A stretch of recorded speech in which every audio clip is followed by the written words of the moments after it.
आपका previous paper 1 to 5 6 to 8 9 10th 11 12th यह सभी का साइंस का यह प्रीवियस पेपर है, जिसमें से आपको जितने भी क्वेश्चन आपका पूछा गया है वह अधिकतर प्रीवियस पेपर से ही पूछा गया है। और प्रीवियस पेपर आपके लिए एक कहा गया कि अब हम हार्ड लेवल की तक बढ़ाएंगे, तो हो सकता है हार्ड लेवल में यह आपका क्वेश्चन भी पूछ सकता है।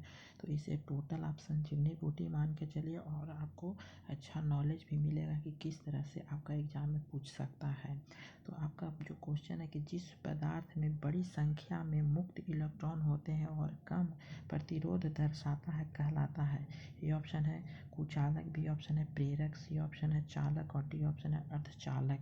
तो यह हमारा सी ऑप्शन सही होगा, चालक होता है। अगला क्वेश्चन है कि सर्वाधिक विद्युत चालकता वाला तत्व क्या है। ए ऑप्शन है चांदी, बी ऑप्शन है कॉपर, सी ऑप्शन है एल्युमिनियम, डी ऑप्शन है लोहा। तो इसका हमारा ए ऑप्शन सही होता है, चांदी होता है। ठीक है, अब अगला क्वेश्चन है कि निम्नलिखित में से कौन विद्युत का सर्वोत्तम चालक है। ए ऑप्शन है माइका, बी ऑप्शन है तांबा, सी ऑप्शन है स्वर्ण और डी ऑप्शन है चांदी। तो इसका हमारा डी ऑप्शन सही होता है, चांदी ऑप्शन सही है। अगला है कि निम्नलिखित में से कौन सा विद्युत का सबसे अच्छा सुचालक है। ए ऑप्शन है एल्युमिनियम, बी ऑप्शन है तांबा, सी ऑप्शन है चांदी, डी ऑप्शन है सोना। तो इसी ऑप्शन सही होता है, चांदी विद्युत का सबसे अच्छा सुचालक होता है।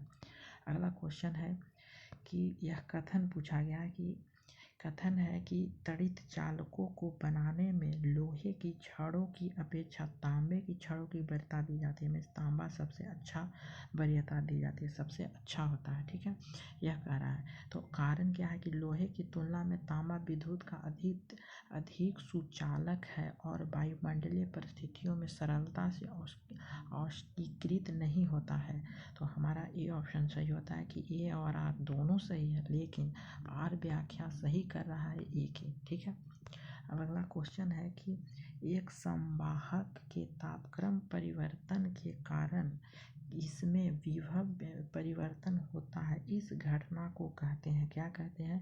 ए ऑप्शन है थॉमस प्रभाव, बी ऑप्शन है जूल प्रभाव, सी ऑप्शन है सीबेक प्रभाव, डी ऑप्शन है पेल्टियर प्रभाव, ई ऑप्शन है विक में से कोई नहीं, विक में से एक से अधिक। तो यह हमारा ए ऑप्शन सही होता है, थॉमस प्रभाव है। अगला क्वेश्चन है कि अतिचालक का लक्षण होता है। अतिचालक का लक्षण क्या होता है। ए ऑप्शन है उच्च पारगम्यता, बी ऑप्शन है निम्न पारगम्यता, सी ऑप्शन है शून्य पारगम्यता और डी ऑप्शन है अनंत पारगम्यता। तो सी ऑप्शन यहाँ पे सही होता है, शून्य पारगम्यता होता है अति चालक का लक्षण। अगला है कि अतिचालक किस तापमान पर अत्यधिक आर्थिक महत्व की हो सकती है, जिससे लाखों रुपए की बचत हो सकता है। ए ऑप्शन है अत्यंत कम तापमान पर, बी ऑप्शन है उस तापक्रम पर जिस पर अर्धचालक हो जाता है, सी ऑप्शन है समान तापमान पर, डी ऑप्शन है अत्यधिक ऊंचे तापमान पर। ठीक है, तो इसका हमारा सी ऑप्शन सही होता है, समान तापक्रम पर होता है। अगला है कि किसी अतिचालक द्वारा प्राप्त अधिकतम तापमान होता है। तो हमारा उत्तर दिया है स्टार, इनमें से कोई नहीं। ठीक है, तो क्यों नहीं है जो देखते हैं। वर्ष 1911 में जब अतिचालकता सुपर कंडक्टर की खोज हुई थी, तब यह केवल परम शून्य -273.15 डिग्री सेल्सियस तापमान के निकट ही प्राप्त होता था। लेकिन हालांकि वर्ष 2020 में यह कमरे के तापमान के निकट एक अतिचालक जो लगभग 15 डिग्री सेल्सियस 288 केल्विन तापमान वाला का वर्णन शोध पत्रिका जो नेचर पत्रिका है उसमें किया गया था। अब अगला क्वेश्चन है कि नव आविष्कृत उच्च ताप अतिचालक है। ए ऑप्शन है मिश्र धातु, बी ऑप्शन है शुद्ध दुर्लभ मृदा धातु, सी ऑप्शन है सिरेमिक ऑक्साइड और डी ऑप्शन है अकार्बनिक बहुलक। तो इसका हमारा सी ऑप्शन सही है, सिरेमिक ऑक्साइड होता है। अगला है अर्धचालक की चालकता 0 डिग्री केल्विन ताप पर होती है। ए ऑप्शन है 10⁵ ओम, बी ऑप्शन है 10⁻⁻1 ओम, सी ऑप्शन है 10⁻⁻5 ओम और डी ऑप्शन है 0। ठीक है, तो यह हमारा डी ऑप्शन सही होता है, 0 होता है। अगला क्वेश्चन है कि किसी अर्धचालक का प्रतिरोध गर्म करने पर, ए ऑप्शन है स्थिर रहता है, बी ऑप्शन है घटता है, सी ऑप्शन है बढ़ता है और डी ऑप्शन है उपयुक्त में से कोई नहीं। तो हमारा बी ऑप्शन सही होता है, घटता है।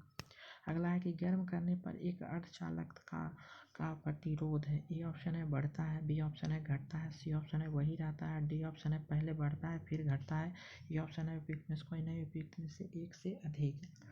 ठीक है, तो इसका जो हमारा आंसर है वह हमारा बी ऑप्शन सही होता है, घटता रहता है। ठीक है, गर्म करने पर। अगला क्वेश्चन है कि एक अर्धचालक में विद्युत चालन होता है, ए ऑप्शन है केवल इलेक्ट्रॉन्स द्वारा, बी ऑप्शन है केवल होल्स द्वारा, सी ऑप्शन इलेक्ट्रॉन्स और एवं होल्स दोनों के द्वारा, डी ऑप्शन है ना इलेक्ट्रॉन्स द्वारा और ना ही होल्स द्वारा।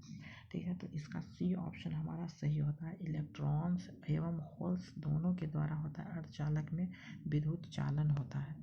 अगला है कि परम शून्य तापमान पर अर्धचालकों में विद्युत प्रतिरोध हो जाता है, ए ऑप्शन है संपूर्ण अनंत, बी ऑप्शन है अल्प, सी ऑप्शन है उच्च और डी ऑप्शन है शून्य। ठीक है, तो ए ऑप्शन हमारा सही है, संपूर्ण अनंत पर होता है परम शून्य तापमान अर्धचालकों में विद्युत प्रतिरोधक। अगला है कि निम्न में से कौन सी धातु अर्धचालक की तरह ट्रांजिस्टर में प्रयोग होता है, ए ऑप्शन है तांबा, बी ऑप्शन है जर्मेनियम, सी ऑप्शन है ग्रेफाइट और डी ऑप्शन है चांदी।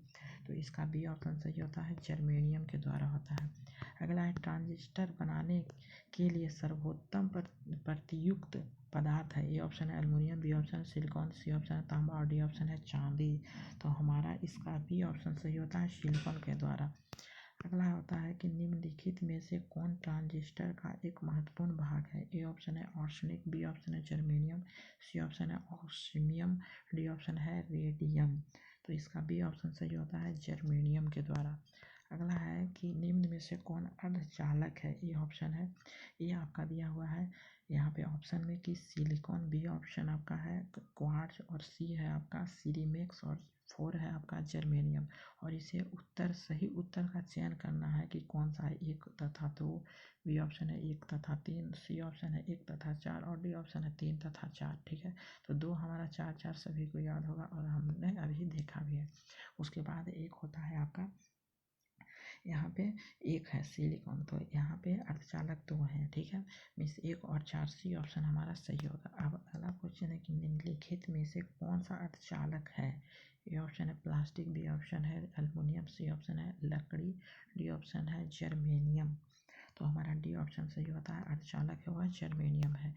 अगला है कि निम्नलिखित में से कौन अर्धचालक है, ए ऑप्शन है एल्युमिनियम, बी ऑप्शन है सिलिकॉन, सी ऑप्शन है चांदी और डी ऑप्शन है हमारा सीसा। ठीक है, तो हमने अभी देखा सिलिकॉन है और एक जर्मेनियम का भी अभी हम लोग ने देखा है।